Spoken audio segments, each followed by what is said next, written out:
Hello everyone, welcome to the class. तो जैसा कि हम लोग मेडिवल हिस्ट्री देख रहे हैं और आज हमारी ये तीसरी क्लास है। तो लास्ट क्लास में हमने क्या पढ़ा था? मोहम्मद गौरी की मृत्यु के बाद उसके जो साम्राज्य था उसके लिए तीन दावेदार सामने आते हैं। पहला कौन था हमारा? पहला था कुतुबुद्दीन ऐबक, जो कि कहाँ से? दिल्ली से। दूसरा था यल्दौज, जो कि कहाँ से? गजनी से। तीसरा था हमारा कुबाचा, कहाँ से? काबुल से। ठीक है, तो आज हम लोग कुतुबुद्दीन ऐबक के बारे में पढ़ेंगे, जो कि कहाँ से था? दिल्ली से। ठीक है, तो यहीं से हमारी दिल्ली सल्तनत की शुरुआत होती है। ठीक है, तो आज हम लोग दिल्ली सल्तनत में क्या पढ़ेंगे? Slave dynasty. दिल्ली सल्तनत में स्लेव डायनेस्टी। स्लेव डायनेस्टी का फाउंडर कौन था? कुतुबुद्दीन ऐबक। और इसने जो कैपिटल थी उसको लाहौर बनाया था। ठीक है, Qutubuddin Aibak was the slave of Mohammad Gauri.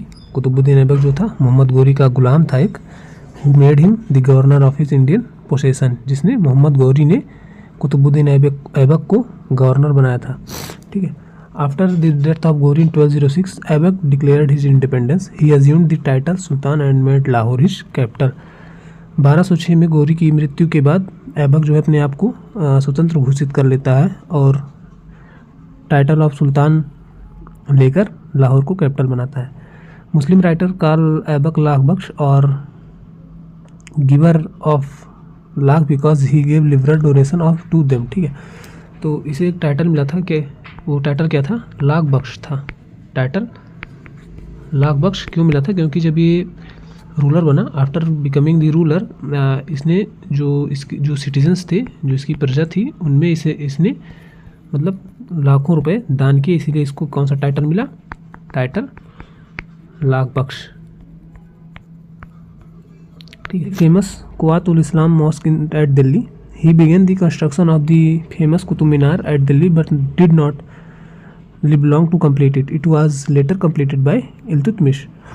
इसने फेमस कुआत अल इस्लाम मस्जिद जो है दिल्ली में बनवाई और इसने कुतुब मीनार का भी कंस्ट्रक्शन शुरू कराया था, बट पूरा नहीं करा पाया क्योंकि इसकी मृत्यु हो जाती बीच में और वो बाद में इल्तुतमिश के द्वारा पूरा कराया जाता है। ठीक है, आफ्टर 1210 में पोलो खेलते समय घोड़े से गिर के इसकी मृत्यु हो जाती है। ठीक है, उसके बाद इसका जो सन इन लॉ था, सन इन लॉ या इसका ही गुलाम इल्तुतमिश, ठीक है, वो राजा बनता है।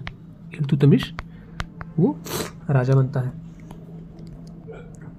तो इल्तुतमिश का शासनकाल कहाँ से कहाँ तक था? 1210 से 1236 एडी तक। ठीक है, Iltutmish belong to the Ilbari tribe and hence his dynasty was named as Ilbari dynasty. इतना कुछ इंपॉर्टेंट नहीं है। He shifted his capital from Lahore to Delhi. उसने लाहौर से दिल्ली को अपनी कैपिटल बनाई थी। He organised the iqta system and introduced reforms in civil administration and army. इसने एकता सिस्टम लागू किया था और इसने एक दल चालिसा बनाया था, दल चालिसा, जिसमें क्या था? 40 आर्मी थी। किसके लिए? इसकी प्रोटेक्शन के लिए। ठीक है, for his protection. And Iltutmish was the first sultan of India. क्यों? ये पहला सुल्तान था भारत का, क्योंकि इसे सुल्तान का टाइटल किसने दिया था? खलीफा ऑफ बगदाद ने। ठीक है, खलीफा ऑफ बगदाद ने इसे सुल्तान का टाइटल दिया था। 1215 में क्या होता है? इन 1215 1215 में थर्ड बैटल ऑफ ट्रायन होती है। थर्ड बैटल ऑफ ट्रायन किसके बीच में? इल्तुतमिश और यल्दौज के बीच में। ठीक है, यल्दौज जो कि गजनी का राजा था और इल्तुतमिश जो है यल्दौज को इस युद्ध में हरा देता है। देन इन 1221 में इन्वेजन ऑफ गंगेज खान होता है और जो इसके दो दल चालिसा रहते हैं, 40 आर्मी की जो आर्मी रहती है 40 लोगों की, उसकी मदद से ये जो आक्रमण होता है गंगेज खान का, उसको फेल कर देते हैं। ठीक है, और गंगेज का एक्चुअल नेम क्या था? तमुचिन था। गंगेज का एक्चुअल नेम तमुचिन था। और इसने 2 कॉइन्स भी चलाए थे। एक सिल्वर कॉइन था जिसे टका कहते थे और एक कॉपर कॉइन था जिसे जीतल कहा जाता था। ठीक है। और इसने दल चालसा भी बनाया था, 40 गुलामों की एक आर्मी थी इसके प्रोटेक्शन के लिए, ठीक है। और इसने एक एकता सिस्टम भी स्टार्ट किया था। और एकता सिस्टम होता क्या था, एकता जैसे मान लीजिए कोई युद्ध हुआ तो उसमें जो ज़मीनें मतलब हड़पी गई हैं या जो भूमि हड़पी गई हैं उसको सैनिकों में बांट दिया जाता था, ठीक है। तो जो ज़मीन थी उसी को एकता कहते थे, और वो जिसे दी जाती थी उसे इक़्तिदार कहते थे, ठीक है, उसे इक़्तिदार कहते थे। और जो उससे जो टैक्स वसूला जाता था उसी को इक़्तादारी कहते थे, इक़्तिदारी कहते थे उसी को, ठीक है। तो आई होप यहाँ तक सबको समझ में आया होगा। देन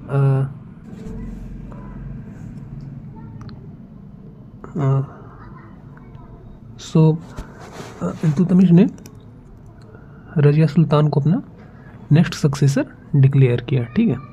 इल्तुतमिश के 4 लड़के और 1 लड़की थी, और लड़की जो थी वो रजिया सुल्तान थी। देन इन 1236 में इल्तुतमिश की मृत्यु हो जाती है, ही डाइड। और जो उसका टॉम्ब है, उसका जो मकबरा है वो कुतुब मीनार कॉम्प्लेक्स में है यहाँ पे दिल्ली में, ठीक है। सो रजिया सुल्तान 1236 से 1240 AD तक इसका शासनकाल चला, ठीक है। दिल्ली की सुल्तान रही, और ये पहली फर्स्ट और ओनली फीमेल सुल्तान थी, ठीक है। मतलब ओनली वुमेन रूलर थी कहाँ की, दिल्ली की, ठीक है। She was the first and only women या फीमेल रूलर ऑफ दिल्ली। तो जो इल्तुतमिश का बेटा था एक बहरम शाह, कौन था, बहरम शाह था। बहरम शाह जो कि रजिया सुल्तान का ही भाई था एक, वो रजिया को सुल्तान नहीं मानता था, ठीक है। और जो दल चालसा था, 40 गुलामों की आर्मी थी, वो भी अब बहरम शाह के साथ थी, ठीक है, वो भी अब बहरम शाह के साथ थी। देन रजिया सुल्तान ने क्या किया कि ऐतगिन को बदायूं का इक़्तिदार बना दिया, और अल्तुनिया को भटिंडा का, ठीक। और जो यकुत खान था, यकुत खान ये इल्तुतमिश का गुलाम हुआ करता था, और अब ये रज़िया का भी गुलाम था, बट रज़िया ने इसे master of the royal horses यानी कि शाही अश्वशाला जो था उसका प्रधान बना दिया, ठीक है। देन इन 1240 AD में रिवोल्ट ऑफ अल्तुनिया होता है। अल्तुनिया कौन, जो कि इक़्तिदार था कहाँ का, भटिंडा का, ठीक है। The governor of Bathinda revolted against her, ठीक है। She went in personally to suppress the revolt. जो रज़िया थी वो पर्सनली जाती है, खुद जाती है वहाँ पर रिवोल्ट को दबाने के लिए, बट जो अल्तुनिया था उसने यकुत खान को मार दिया, जो कि जिसे रज़िया ने शाही अश्वशाला का प्रधान बनाया था, उसे अल्तुनिया मार देता है और रज़िया को बंदी बना लेता है, ठीक है। देन इन 1240 में ही क्या होता है, जो दल चालिसा था बहरम शाह के कहने पर वो रज़िया और अल्तुनिया दोनों को दल चालिसा मार देते हैं, ठीक है। और जो रज़िया का टॉम्ब है वो कहाँ पे है, इसका जो टॉम्ब है वो कैथल में है, ठीक है। रज़िया का टॉम्ब कैथल में है, ठीक है।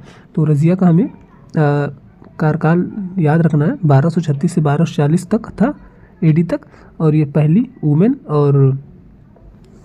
वुमेन लेडी जो थी वो सुल्तान थी दिल्ली की, ठीक है, फर्स्ट एंड लास्ट, ठीक। Bahram Shah son of Iltutmish killed her, ठीक है। इल्तुतमिश का बेटा बहरम शाह ने आदेश दिया किसको, दल चालसा को, और दल चालसा ने रज़िया और अल्तुनिया की हत्या कर दी, ठीक। देन नेक्स्ट रूलर हमारा बहरम शाह बनता है, जिसके शासनकाल में कुछ है नहीं ज़्यादा, मतलब देखने के लिए कुछ ज़्यादा उतना है नहीं, बट हाँ इसके शासनकाल में ही क्या होता है, फर्स्ट अटैक होता है मंगोलों का, ठीक है। मंगोलों का पहला अटैक होता है दिल्ली सल्तनत पे, ठीक। देन इसके बाद छोटे मोटे और रूलर्स आते हैं, जैसे मसूद शाह आते हैं, देन नसीरुद्दीन मोहम्मद आते हैं, ठीक है, ये सब आते हैं। फिर उसके बाद एक इम्पॉर्टेंट आता है कौन, गयासुद्दीन बलबन।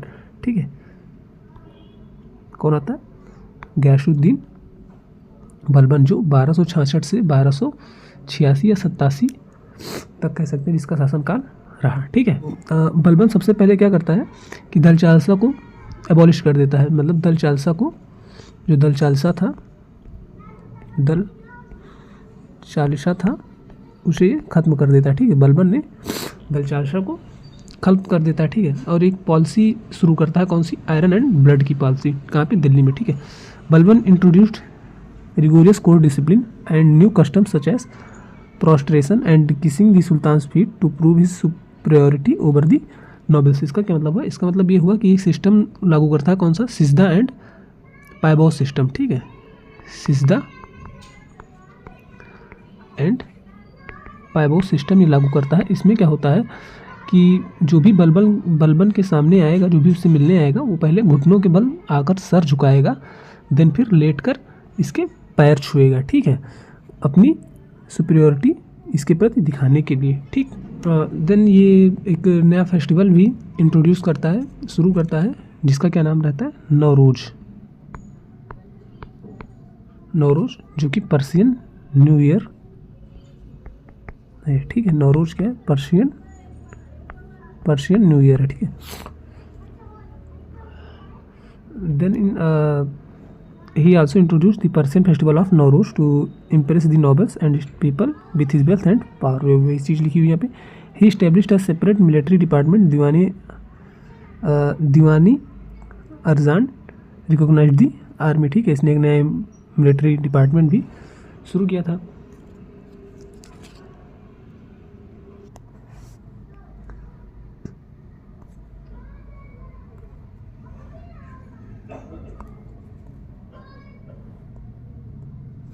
देन 1287 में, इन 1287 में इसकी मृत्यु हो जाती है, बलबन की। ठीक है, और इसका टॉम है, कहाँ पे है, इसका टॉम दिल्ली में है। ठीक है, देन इसकी मृत्यु के बाद कई सारे रूलर्स, नए सुल्तान आते हैं, छोटे मोटे, वो कुछ ज़्यादा इंपॉर्टेंट है न्यूज़ में कुछ बताने लायक। ठीक है, वैसे एक दो साल देन उसके बाद खिलजी डायनेस्टी आती है। ठीक है, और जो खिलजी डायनेस्टी का फाउंडर है, कौन है, जलालुद्दीन फिरोज खिलजी। ठीक है, तो आज के लेक्चर में बस इतना ही रखते हैं। तो हम लोग खिलजी डायनेस्टी अपने नेक्स्ट लेक्चर में देखेंगे, कि उसमें काफ़ी ज़्यादा इंपॉर्टेंट चीज़ें हैं। ठीक है, जो अच्छे से देखेंगे। ठीक है, तो आई होप आज का लेक्चर आपको अच्छा लगा होगा। सो अगर आपको कोई भी डाउट है तो प्लीज़ कमेंट बॉक्स में कमेंट जरूर कीजिएगा। ठीक है, और वीडियो को लाइक ज़रूर कीजिएगा और चैनल को सब्सक्राइब कीजिएगा, ताकि आपको सारी अपडेट्स मिलती रहें। सो मिलते हैं अपने नेक्स्ट लेक्चर में। Thank you.